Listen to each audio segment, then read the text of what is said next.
Сәлем достар, қалдарыңыз қалай? Негізінде біз сіздерге бүгін өзіміздің қожалығымызды көрсетейік дедік тағы да. Бірақ күз де бітті, қыс келді, енді көктемге дейін видео материалдар болмайтын шығар. Көріп тұрғандарыңыздар, мынау үй біздің кішігірім времянкасы алдық. 4-10 бәрін дайындадық, бірақ қазіргі биылға тұруға біраз батыл болмады, сол үшін үйді қалдырдық жайында. Одан бөлек мына жерді қарайтын болсақ, мынаны да салғам. Көріп тұрғандарыңыздай 4-8. Бұны о баста кішігірім уақытша малды, нені қой әкеп қойып бағамыз деп ойладық. Кейін қой, сиырды бізге бағуға әлі ерте сияқты деп тауықтар үшін дайындайтын болдық. Одан кейін алдында енді қыстық болатын болса, жабамыз әрі қарай. Қыстық болғаннан кейін алдын тағы да созақ деп тағы да 4 метрге создық. Сөйтіп 8-де 13 метр болып шықты вообще. Шынымды айтсам, мынаны өзім қолмен істедім. Каркасын дейді ғой. Негізінде ешкімге ақыл айтпаймын. Каркастан істемеңіздер. Сәл қымбат болса да сплиттерный блоктан құйыңыздар. Времянка сияқты. Себебі мына жерде уже маған көп адамдар айтты, жылқы, мысалы бұқа, бордақылау мүмкін емес, соғытқан кезде мынау сынады дейді. Плюс бір 5-7 жылдың көлемінде шіріп кетеді бәрібір.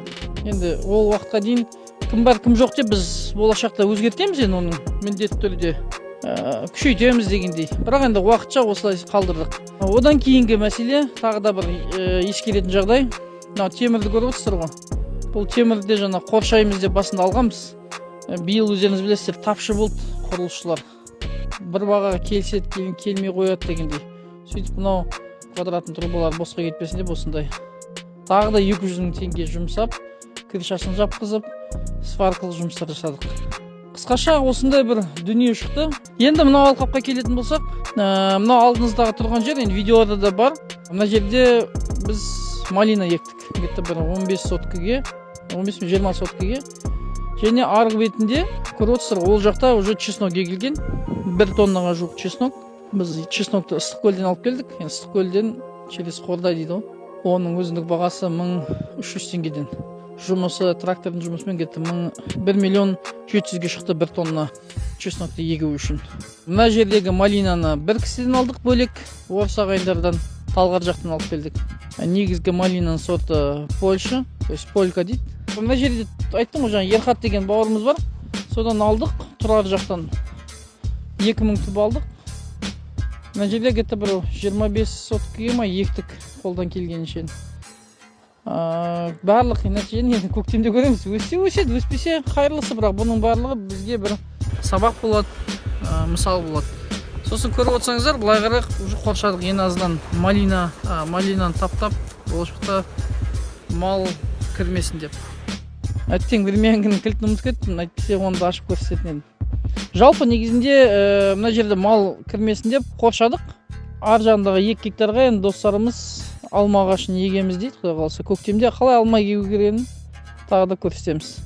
Әзірге осы, қазір енді сіздерге құс темасына кішігірім ақпарат берейін. Кеттік.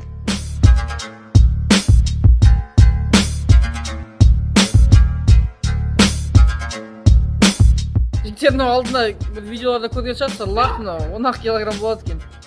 И осында бір фазенданың жалпы өзінің бір етің болады, халал ет.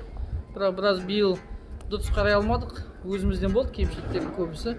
Соған байланысты салмағы төмендеу, қаздар. Және көріп тұрғандарыңыздай жұмыртқа беріп жатыр жылы помещение болғаннан кейін. Бірақ өкінішке орай бұл инкубаторға жарамайды.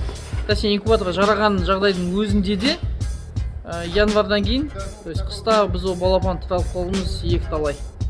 Бірақ жұмыртқа негізінде мынау сопақ болып тұр, размері өзгереді. Негізінде инкубаторға салатын жұмыртқа сәл тағы да формасы өзгеру керек болады. Кеттік па? Мен сіздерге қазды көрсетейін. Құсқа қатысты біз ең басында бір 70 үйрек алдық пекинский. Сосын 100-ге жуық индюк алдық. Және бірінші траншта 150 қаз алдық. Жалпы 220 қаз алдық. Бірақ өкінішке орай бірінші менің кінәм. Одан кейін табиғат бар, жем бар, ем бар. В общем, бір айтқанда біразы 50%-нан көбі өліп кетті десек болады. Мынау жер жылы, осы жер. Жұмыртқа туатындай жер жасалып қойған ыңғайлап. мына көріп отырсыз ғой, жүгермен бәрімен асырап жатырық. Бірақ негізінде қолдан келсе қазбен, үйрек, жалпы индюк, тауық әрқайсысын бөлек-бөлек асырау керек екен.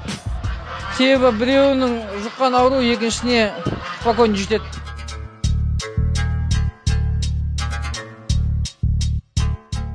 Что там ағайын, қалдарыңыз қалай? Міне, фазендінің ең бір жақсы жері осыны бір ет алып кетуге келген кезде, бірақ мынау еттердің салмағы өкінішке орай төмен.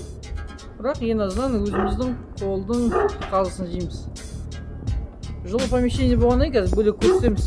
Жұмыртқалар бар. Жұмыртқаның инкубаторын салып пайдасы жоқ, себебі қазір январда біз балапан шыққаннан кейін оны тұра алып қалу ықтималдығымыз екі табай.